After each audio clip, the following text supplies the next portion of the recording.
Dia miarabantsika rehetra tompoko lasy tompoko vavy amin'ny anaran'ny tompo tafaraka indray atao anatin'ny fandarana fafy amin'izao alady maraina izao. Asaina ampitiavana isika hiaraketo hatramin'ny farany. Isantarantsika ny fotoana ho any amin'iny faritra tapany atsimon'ny nosiny isika satria dia misy ny asa goavana izay ataon'ny FJKM any an-toerana. Raha tsy resaka fotsiny isika ny vovon-drano. Ndao raha antsika ny mahakasika izay fanadihadiana izay. 20 taona ny synodam-paritany Atsimo Kristy Ranovelona izay iombonan'ny faritra Anosy Androy ahtana distrika 7. Komina 7 mahery no mbola tsy misy fiangonan'i Jesosy Kristy eto Madagasikara amin'izao raha 20 izany 5 taona lasa tany hoany. Mpitandrina 12 no miantsoroka izany ampin'ny katekista sy solom-pitandrina. Miezaka ny fiangonana amin'ny fitoriana filazantsara zaraina maimempona ny baiboly. Ary ho andreo izay efa nandray an Jesosy tompo sy mpamonjy ny fiainany dia zahanandray any mamatsy azy ireo amin'ny baiboly izay tenin'Andriamanitra iorena ny finoan'ny fiangonana. Dia manana an'izany tetikasa izany ny synodam-paritany fizarana baiboly amin'ny isana kristianina tsirairay avy atao anatin'ny synodam-paritany. Dia manaraka an'izay ny fananganana fotodrafitrasa tahaka ny fiangonana, trano fiangonana izay ivavahan'ireo izay efa nandray an Jesosy tompo sy mpamonjy ny fiainany. Dia isaorana ny tompo ny amin'ireo mpanohana sy mpiara-miasa rehetra izay ahafahana manao an'izany trano fiangonana izany. Dia tamin'ny herintaona izao dia eo amin'ny trano fiangonana 5 no vita ary amin'ity taona ity dia miezaka hanatratra eo amin'ny 20 eo no vitaina amin'ity taona ity. Ahoana kosa ny amin'ny asa vavolombelona. Mijoro ny fiangonana amin'ny fitoriana filazantsara amin'ny olombelona manontolo, vatana, saina, fanahy. Ny goavambe amin'izany dia ny fiatrehana ny olana lehibe aty Atsimo dia ny tsy fampin-tsakafo, hanoanana lalina na ny kere. Zava-misy amin'izao volana Jolay 2024 izao dia mbola misy ny olona tsy mihinan-kanina raha tsy indray mandeha isaky ny 2 andro. Ianao aty amin'ny tapany avaritry ny nosy mba ahoana misakafo intelo isan'andro, mamperitreritra lalina. 4 taona 2017 tany hoany dia efa nisy asa nataon'ny fiangonana amin'ny fiatrehana io kere io. Nitohy izany tamin'ny kere 5 sy 12 ary amin'izao 20 sy 21 izao. Tsy mbola mifarana. Dia mizara roa mazava tsara izany ny atrehan'ny FJKM io asa atao amin'ny kere aty Atsimo. Ny anankiray voalohany dia eo ny sampanasa safa izay eo anivon'ny fiangonana FJKM. Dia io zany no misy ny mpiara-mombonatoka lehibehibe kokoa avy amin'ireo kristianina sy fiangonana kristianina avy any ivelany. Dia miandraikitra komina anankiray izany izy ireo ao amin'ny distrika Namboasary izay anatanterahana ny asa. Dia ny efa nataontsika izany izao dia tokantrano 509 ao anatin'ny komina ny Beranville ao amin'ny distrika Namboasary no iasan'ny safa FJKM izarana vary, raigona, vola 5,000 sy 7 ariary dia omena ondry, omena osy ireo tokantrano ireo mba hiatrehany ny fiainany iadina amin'izao kere izao. Efa nahavita ny fizarana nandritra ny 5 volana isika tamin'ny alalan'ny safa, ny farana tamin'ny volana mety eo. Dia nanomboka indray ny 5 volana faharoa, nanomboka amin'ity volana jona ity no anatanterahana an'izay fanampian'izay. Izay ny anankiray asa ataon'ny fiangonana hiatrehana ny kere. Fa misy ihany koa ny faharoa izay tantan'ny synodam-paritany mivantana. Ireo indray zany dia ny antso izay nataon'ny FJKM manerana ny sahan'ny FJKM rehetra. Dia misy ireo rakitra, misy ireo tonona, misy fanangonam-bola ataon'ny kristianina tsirairay, ataon'ny isa-tokantrano, ataon'ny fiangonana, fitandremana, sampana, sekoly eto Madagasikara ary hatrany ampitan-dranomasina. Dia ny vola azo avy amin'ireo indray zany dia ny synodam-paritany reny ny aty Atsimo no mitantana azy. Dia hatramintsika amin'ny teny izao zany raha 7 ny isan'ny fiangonana atao anatin'ny synodam-paritany dia eo amin'ny 70 eo ny fiangonana na ny toerana misy fiangonana FJKM efa nanatanterahana fizarana vary mba ho vonjyaina ho an'ireo olona izay tratra ny kere. Dia mizara vary zany no ataon'ny fiangonana hatramintsika amin'ny teny izao. Dia ireo toeran'ireo indray zany dia tena le toerana sahirana, le tena le olona efa mbavaon'ny fahafatesana zany no vonjena ao anatin'ireo. Dia isaorana an'ireo mpanohana, ireo mpiara-miasa rehetra izay mandefa rakitra, mandefa vola, voangona aty amin'ny synodam-paritany fa amintsika amin'ny teny zao zany dia mbola misy azo tantaninao amonjena an'izay anina zay. Dia ny tsara-mariana ny toerana izay anaovanay an'ireo fizaran'ireo moa zany anankiray voalohany dia ny toerana misy fiangonana FJKM, kanefa tsy natokana ho an'ny kristiany FJKM ihany fa ho an'ny olona rehetra ao amin'io tanàna io fa mba hamoramora n'le asa hatanterahana fotsiny no mahatonga an'le hoe toerana misy FJKM no izarana azy.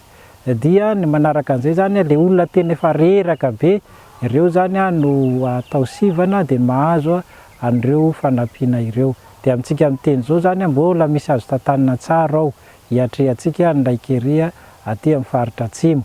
Fa ny tantanin'ny safy araka ny fandresahana teo io indray zany dia voafetra ny toerana iasana satria tsy ny FJKM ihany miasa aty amin'ny faritra atsimo amin'ny fiatrehana kere fa ao ny fanjakana dia ao koa ireo mpamatsy vola lehibehibe tahaka ny fidy sy ny PAM.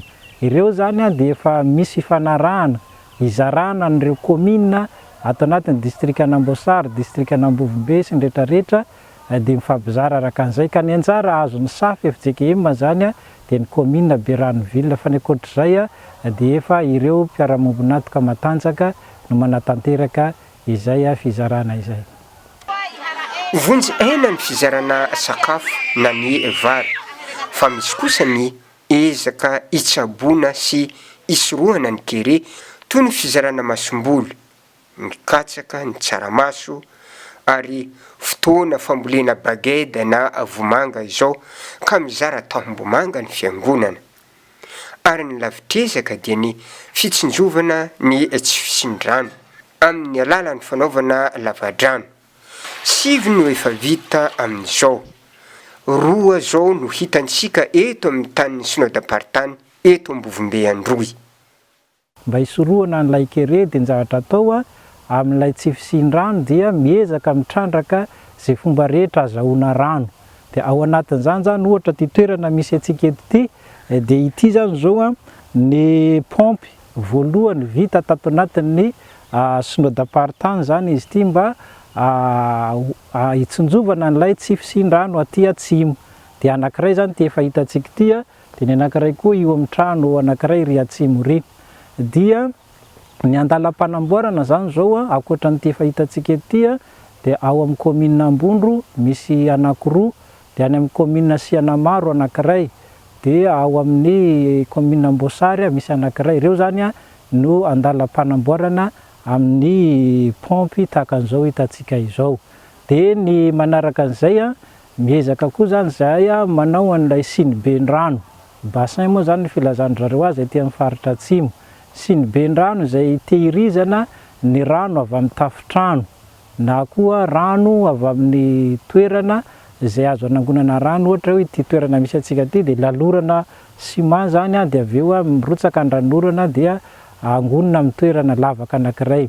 Dia ny amin'izay siniben-drano izay zany efa nahavita 5 tsika hatramin'izao. Dia ny andalam-panamboarana anankiray.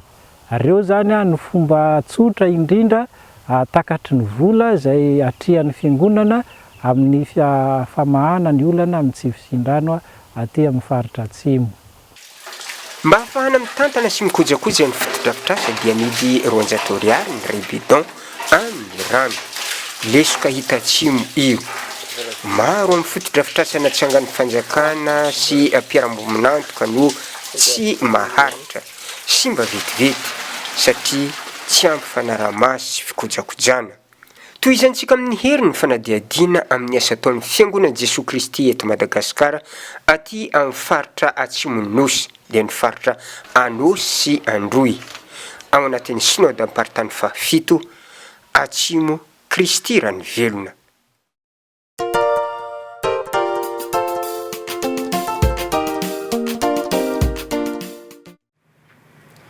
Ho an'ny anio kosa indray izay andro ataontsika hoe sarobidy kely ho an'ireo ankizy mpianatra sekoly alahady satria dia hiatrika ny fanadinana sekoly alahady izy ireo ho an'ny anio. Izany hoe raha ny marimarina kokoa dia saika manerana ny nosy izay fanadinana sekoly alahady izay mazava ho azy miainga ao amin'ny foibe FJKM ny laza adina. Ny fanampanazavana mahakasika izay hoentiny atonian'ny sekoly alahady foibe. Sekoly alahady, zaza, ankizy, tanora avy amin'ny fitandremana manodidina ny 509 eo manerana ny nosy no hiatrika ny fanadinana sekoly alahady anio. Tanjona ny mba hanana sekoly alahady velona sy miaina ny tenin'Andriamanitra, indrindra amin'izao fotoan-tsarotra izao. Ny eto anivon'ny sekoly alahady foibe FJKM dia miezaka hatrany manaraka ny lamina efa napetraka. Araka ny tetikandro izay napetraka ny sampana sekoly alahady foibe atao amin'ny fiangonan'i Jesosy Kristy eto Madagasikara dia ho tanterahana anio 20 Jolay taona 2020 ny fanadinana sekoly alahady manerana ny sahan'ny fiangonan'i Jesosy Kristy eto Madagasikara. Araka ny mahazatra dia ny laza adina ho an'ny klasy B no miainga avy ety amin'ny foibe ny fiangonan'i Jesosy Kristy eto Madagasikara sampana sekoly alahady. Fa izany akory tsy mahasakana antsika anatanteraka sy anao fandaminana mahakasika ny lesona izay vitantsika any amin'ny isam-pitandremana, any amin'ny isam-piangonana misy antsika tsirairay. Manoloana ny valana retina dia tsy aro mitovy avokoa ny lesona vitan'ny fiangonana tsirairay any amin'ny sampana sekoly alahady any, ary tsy ary hitovy ihany koa ny fotoana izay nianarana. Ka manoloana izany dia miankina amin'ny fandaminana izay ataony any amin'ny isam-pitandremana isaky ny synodam-paritany indrindra no ahafahantsika tsirairay manatanteraka izany fanadinana izany. Malalaka ny fomba fanatanterahana ny fanadinana, na dia izany aza efa samy mahafantatra ny tokony ataony avy ny isam-pitandremana sy ny any amin'ny synodam-paritany tsirairay avy. Ho an'ny kilasy sokajy B mamonjy ny ivo-toeram-panadinana napetraky ny synodam-paritany, ary ny kilasy sokajy A kosa samy mamita ny azy any amin'ny fitandremana misy azy avy. Manentana ny mpampianatra sekoly alahady rehetra samy hiatrika izany adidy masina izany amin'ny fiatrehana ny fanadinana na ihany koa ny fanohizana ny fianarana ho an'izay tsy mbola nahavita izany fianarana izany. Entanina ihany koa ny mpianatra sekoly alahady mba hazoto hatrany hianatra soratra masina andinika ny tenin'Andriamanitra fa fiainana sy fahavelomana ho an'izay rehetra mahazo azy izany tenin'Andriamanitra izany.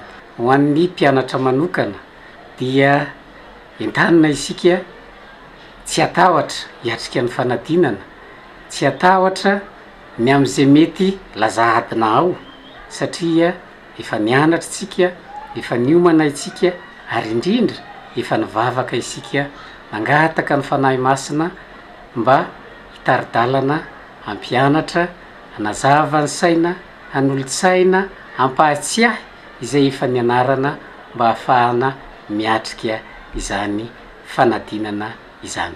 Ny herin'ny fanahy masina ao anatintsika eny no hanafaka ny tahotra ao anatin'ny mpianatra tsirairay.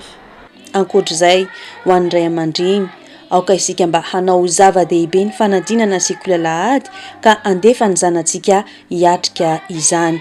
Farany antenaina ny hisian'ny filaminana eo am-panatanterahana izao fanadinana izao.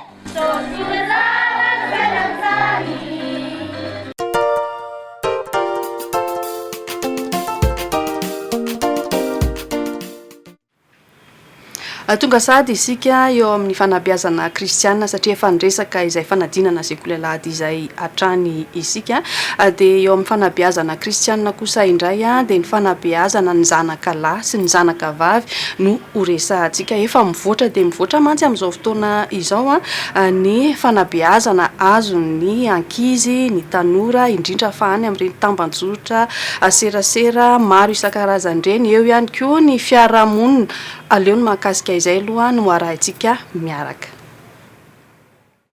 Mbola ny loha hevitra hoe ny zanaka lahy ho tena lehilahy, ny zanaka vavy ho tena vehivavy izay hatrany mbola horesantsika amin'ity anio ity. Eo anatrehan'ny faharatsiana sy ny fahampitehana izay mananotanina ity izao tontolo izao ity dia tery ampanahy ny fiangonana manao zava-dehibe ny fanabeazana ny taranaka. Anao ahoana re ianao? Anao ahoana ny taranakao? Anao ahoana ny fiangonana? Jesosy Kristy dia milaza fa ny vavahady ny fiaina tsy hita tsy haharesy ny fiangonana. Fa raha mitoy anefa izao dia ahoana? Tadidio fa tsy maintsy tanteraka ny tenin'i Jesosy ka na manao ahoana ny faharatsiana sy fahampitehana mitranga eto amin'ity izao tontolo izao ity dia tsy haharesy ny fiangonana izany. Mila mandray an-tanana amin'ny fanabeazana ny taranaka amin'ny fiangonana mba ho fanarenam-pirenena. Rehefa miresaka fanarenam-pirenena dia mby ao an-tsaina avy hatrany ny zavatra nataon'i Nehemia. Hoy izy, ho an'i Nehemia dia miankina amin'ny fiangonana amin'ny fanarenam-pirenena. Fa ny Nehemia 10:1-7 dia manao hoe ary tsy hanome ny zanakay vavy ho vadin'ny tompon-tany na haka ny zanany vavy ho vadin'ny zanakay lahy. Izany hoe tsy hampanambady ny zanakay amin'ny jentilisy zahay. Tonga hatramin'izany izany fanarenam-pirenena izany. Ho an'i Nehemia dia hoe tena tsy lasy ity satria ny kolotsaindry zareo hafa, ny kolotsain'ny mpino hafa ka aleo tsy mifampiditra. Rehefa mandeha manao fitoriana isika ary efa nataon'ny FJKM izany manerana nosy mihitsy dia anisan'ny zavatra noresahana ny hoe isika tsy maintsy mandeha mitory filazantsara manerana amin'ny Madagasikara satria raha vao tsy mitory filazantsara isika dia sahirana satria olona hafa no mitory zavatra hafa. Nefa ny tarana koa rehefa avy eo hivoaka hiasa ary voatendry hiasa any amin'ny toerana tsy misy fiangonana dia any izy mahita izay manapotika ny fony ihany. Izany no mahazava-dehibe ilay fanabeazana satria isika samy resy lahatra fa io no tsara indrindra. Fa any amin'ny Jeremia 5:7 ihany koa dia misy hoe izao ny teny tonga tamin'i Jeremia avy tamin'i Jehovah, mankanesa any sy ny sisa. Rekaba no voaresaka ao, anisan'ny taranaka Joda izy ary avy amin'ny taranaka Joda Jesosy Kristy. Izay no dikany hoe Jonadaba zanaka Rekaba tsy ho diso zanaka lahy hitsangana eo anatrehako mandrakizay.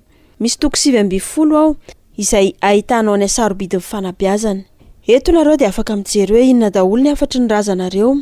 Efa mba nolazaina taminareo ve ary ahoana ny fomba fanajanao sy fanarahanao azy? Dia ampitao amin'ny fanarahanao sy ny fankatoavanao ny tenin'Andriamanitra izany. Fa ny olona fiangonana dia izany. Izao no lazain'ny razanay, izao no lazain'ny fiangonana ary izay no lazain'ny fiangonana aza dia indraindray mifanohatra amin'ny tenin'Andriamanitra. Dinio io zavatra ambaran'ny Jeremia 5:7 io. Tena mankatoa an'Andriamanitra ve? Fa matoa mitranga ireo zava-doza marobe dia ny zavatra mitranga matetika dia ny zanaky ny fiangonana indray no voasintona izao tontolo izao anaraka azy, fa tsy ny antsika no mahasintona azy. Dinio ireo zavatra ambaran'i Jeremia 5:7. Ny tenin'ny razana no lasa ambony no ny tenin'Andriamanitra. Fa andeha iverenantsika ilay Salamo 4:1-2:20. Iverenantsika hoe tahaka ny ahoana moa izany hoe fanabeazana ny zanaka lahy mba ho tena lehilahy sy ny zanaka vavy mba ho tena vehivavy izany. Voalazan'io Salamo 4:1-2:20 io ny hoe mba ho tahaka ny zava-maniry maroroka ny zanakay lahy. Fehezan'ny teny iray izay ary misy teny vitsivitsy. Ary misy koa hoe ary ho tahaka amin'ny vato fehizoro voasoratra tsara toy ny fomba ny lampanandriana ny zanakay vavy. Fehezan'ny teny maromaro io ary misy teny be dia be. Izany fotsiny izao dia efa misy dikany be eo amin'ny lafin'ny fanabeazana. Tsy hoe ny fanabeazana ny lehilahy moramora kokoa fa ny an'ny vehivavy somary sarotsarotra. Tsy dia izay loatra ilay izy fa ny fanabeazana ny lehilahy ohatran'ny tsotsotra, ny fanabeazana ny vehivavy ohatran'ny sarotsarotra. Fa samy sarotra ireo, tsy maintsy isahiranana avokoa ireo. Ny fanabeazana tsy maintsy misy fahasahiranana. Ny antony iterahana dia mba isahiranana. Ireo zazy ireo no mampianatra antsika ny atao hoe esprit de sacrifice. Ireo zazy ireo no professeur, ny vehivavy moa dia efa mahafantatra izany fa ny lehilahy tsy dia mahalala an'io loatra.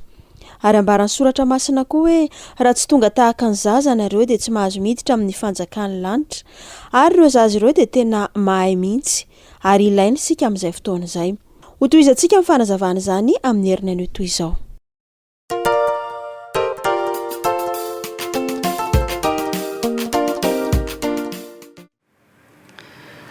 Amaranantsika ny fotoana ny resaka sakafo izay ataontsika hoe mampitombo hery izay mbola tsy azontsika ialana amin'izao fotoana izao. Maro izy ireo fa hojerentsika manokana ato anatin'ny fandarana fafy ny resaka sakamalao eo ihany koa ny voasary makirana, ny vahona. Tsy ampiandrilanareo izay ndao arao avy hatrany. Ary ity somary mafanafana dite fa arosoko eto ihany ilay izy mba ahafahantsika mifampizara sy mifanampy mifanohana ao anatin'izao ady atrehana maneran-tany izao. Dia ny fanaovana dite dia tahaka izao fanaovana dite mampangotraka maka rano mafana ray vera dia ampangotrahana tsara. Rehefa mangotraka dia tetehinao sakamalao ohatra ny akibe, mivadibadika eo 5 minitra dia ampiana ny iray na ny roa amin'reto akora reto zay zakanao. Sakamalao miampy na miampy gros oignon ray na miampy jirofo clou de girofle 3 na miampy cannelle iray amin'ilay tige iny zany na miampy poivre vera na le poivre maitsomaitso ireny voniny 5 na miampy tsiperifero voniny 7. Raha mahazaka manao vao may tsara asina sakay kely ho an'izay mahataty sakay pilo kely ray na mitovy alehibe amin'iny amina karazana sakay hafa. Dia io sotroina maraina sy hariva. Izay rehetra izay dia omena antsika mba ahafahantsika mifanampy.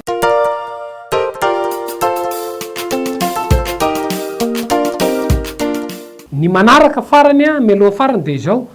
Isaky ny hariva alohan'ny hatory dia maka rano mafana zay zaka dia alonao rano mafana ny tongotra na ny tanana dia eo folo ka hatramin'ny 5 minitra eo dia afaka ampiana andreto ny rano mafana na asianao sira na asianao karbonetra na asianao romba na asianao ravitsara na asianao kininina fotsy na asianao huile essentielle na asianao sakamalao dia iny no ilomanao tena manaitra ireo hozatra sy ireo fitatitra izay somary kamokamo any amin'ny vatana ka mahatonga ireo taova hifoha sy mandefa hafatra any amin'ny atidoha ka manaitra indray ny famokarana hery fiarovana dia sady manala avy zany no mampitombo ny famokarana hery fiarovana ahafahantsika miatrika ireo valana retina marobe.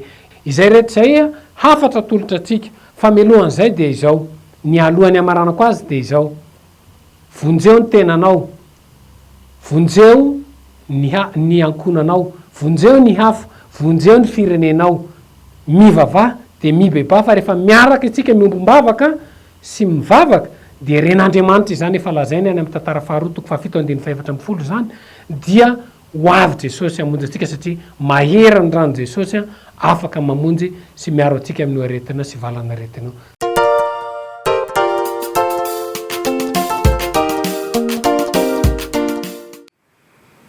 Mifalia mandrakariva amin'ny tompo izao indray mifalia Filipianina 4:4 zay indray ny tenin'Andriamanitra ho zaraina amintsika amin'izao maraina izao izay atrehatrika mazava ho azy ity herinandro vaovao ity dia mba ho fifaliana ho antsika isan'andro san'andro any izany teny izany fa tsy ho tononontsika fotsiny eo amin'io vavantsika io dia hiankasitrana ihany koa isika rehetra ny araka teto hatramin'ny farany satria moa dia tapitra ny fotoana antsika manome fotoana ho amin'ny heriny indray dia voninahitra ao n'Andriamanitra irery ihany fiadanana kosa ho antsika rehetra mampiatra ny fandarana fafy ho amin'ny manaraka indray.